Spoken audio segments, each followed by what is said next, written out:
guys, what's up? Welcome back to my channel. I'm Taylor. What I'm going to show you today is how to make a faux marble look with paint and then also a faux pottery look with paint. What I'm going to be using is some acrylic paint that I already had in my house. I got mine off of Amazon, but you can also find them at Michael's, Hobby Lobby, Walmart, Target, literally anywhere, and they're really inexpensive. I got mine, I think, for under $1, just for a reference. So I'm using the fake IKEA plants, and I'm going to be painting the pot so it looks more like pottery. I really like that bohemian style, so I'm going to be using more of those richer, warmer colors.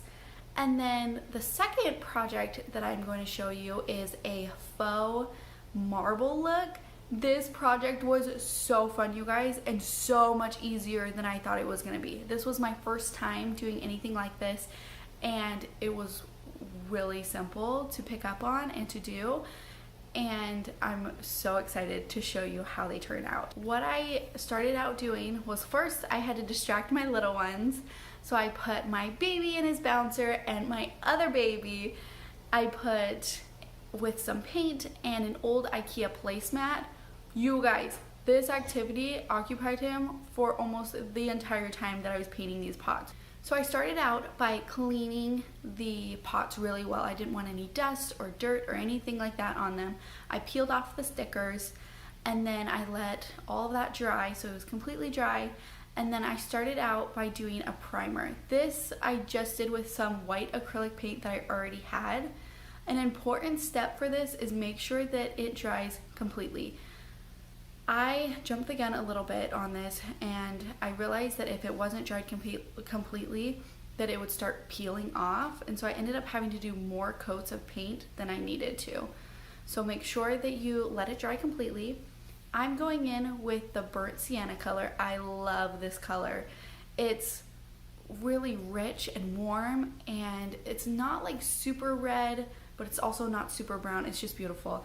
And it really gives this really nice pottery feel to it. So I loved that. I went in with 2 coats of that after the primer.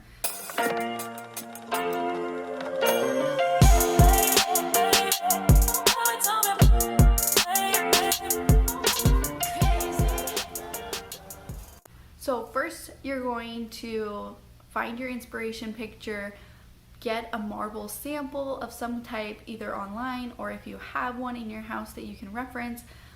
The second thing you're going to want to do is wipe everything off really well. Make sure it's super clean, there's no dust, there's no dirt, whatever else might be on it.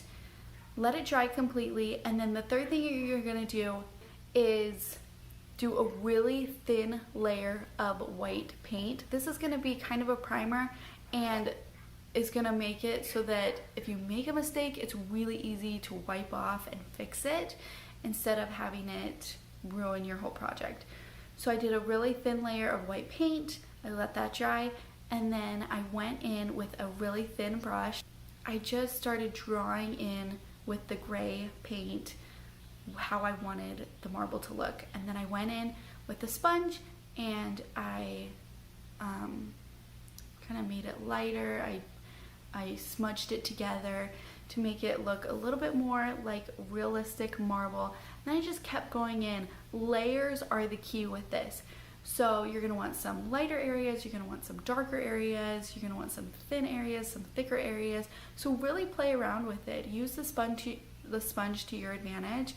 And if you mess up, no big deal. If it's still, you can take the sponge with the water and wipe it off and start over. I mean, it really is a forgiving project, which is so nice when it's your first time trying something out. I forgot to mention that when I go in with the sponge, I make sure that it's damp, like really, really lightly damp, because you don't want it to be too wet because it's going to ruin the project. But if it's damp, it'll smudge it in just the right way, in the right places. You can also go in some places with a dry sponge if you want it to look less smudged.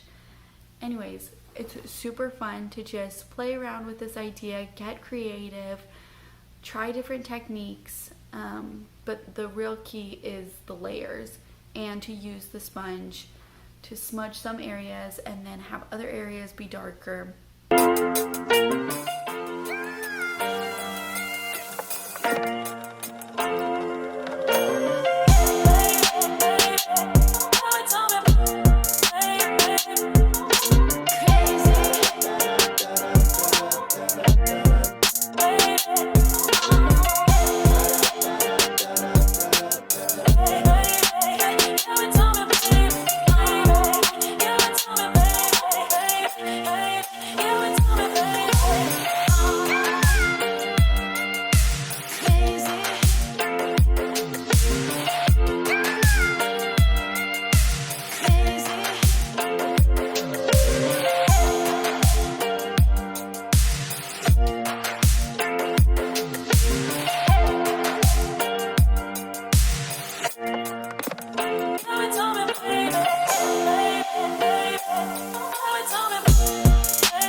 Thanks for hanging out with me today. I'll see you guys in my next video.